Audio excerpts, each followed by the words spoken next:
I'm Dr. John Shirk, and we're talking about how to compete for talent with culture instead of wages in an air conditioning company. So, in this video, I want to talk to you about the levels of wellness in a technician. There are 5 levels that a technician will be living in, and you need to understand all 5 in order to engage them where they are, right? One of the mistakes I see owners make is they kind of, their care of technicians is a little bit like putting a bowl of food out for an outside pet. I put it out there, and if they don't eat it, then that's not my problem. You're gonna have to engage at a higher level than that. You're gonna have to go to them where they are, and not just say, "Well, we made an offer, we sent them to a class, we did whatever. Now it's not on me." You have to engage them until they're engaged. You have to engage them until they are engaged. It's not enough. I'm sorry, but it's not enough to just kind of check a box. You'll know when they're engaged because you'll see it, right? And you have to go to every single one.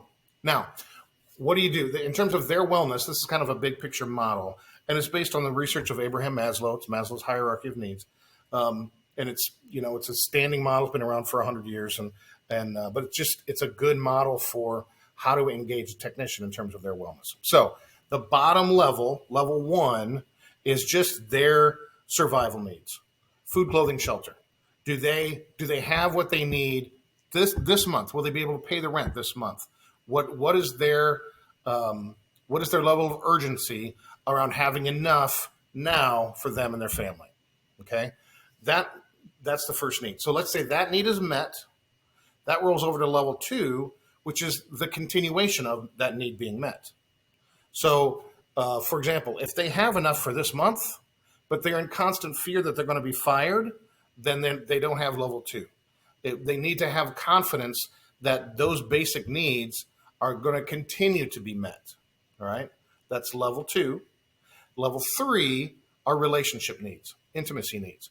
Now, this is very important because you got to choose whether you want to have a team environment or whether you want everybody worrying whether they're going to be fired.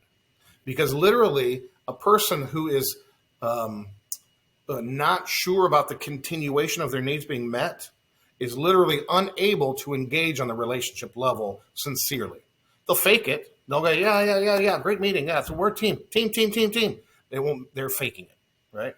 Until they're confident that need, that continuation of that need is met, they're not able to engage on that next level of intimacy, of team, right? But they want it. It's just they got to have the other thing first. So we start with basic needs. Do I have them now? Then continuation, then relationship needs. And the fourth are esteem needs. Do I have respect? Do I have a feeling of status? In the video, we talked about the monkeys and monkey number 5. This is the status part of it. Do I feel like I am somebody here? Do I have either a position, or am I recognized as an expert? For whatever reason, do I feel like I have some kind of status here? And what does that look like? That's the fourth need. And the last need is what Maslow called self-actualization. And this just means, am I spending most of my time doing something I'm awesome at and feeling great about it? Am I consistently doing the thing that I feel like I was born to do this, right? That's the 5th one. Now, you have all 5 of those in your company right now. I just pause.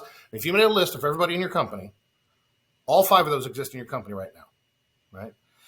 For you to engage them in a way that competes for their talent with other companies in town, you have to know which of those 5 they're in. And you're not going to be able to know it without talking to them, right? Now, depending on how big your company is, I have clients with hundreds of technicians that are clients. Well, the owner can't just talk to all those people. So you've got to kind of work out how you're going to get there. But I promise you cannot engage in a competitive way with a technician without knowing which level they're at. Because if you just go, hey, let's be a team, I just described why that may not work. Or if you have someone who they already feel like they're on a team, but they want to feel more significant, and you go, yeah, let's be a team, they're going to say, is that all you got? All right. If you want to work through that, and the esteem one can be the most difficult one, honestly, because it's an organizational chart and there aren't, an infinite number of layers to go up, right? You could have 30 supervisors, 5 service managers, and 1 GM. And so where do you go? How do you handle that issue?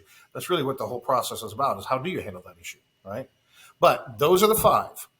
Basic needs, continuation, relationship and intimacy needs, esteem, and then self-actualization. If you know which of those 5 every person is in your building, you will know how to engage them. I don't really have to talk about the how once you know, because it makes sense which one they need. But you have to know which one they're at, all right? So there it is. I'm Dr. John Shirk, and this is all about how to compete for talent in an air conditioning company using culture. We'll see you in the next video.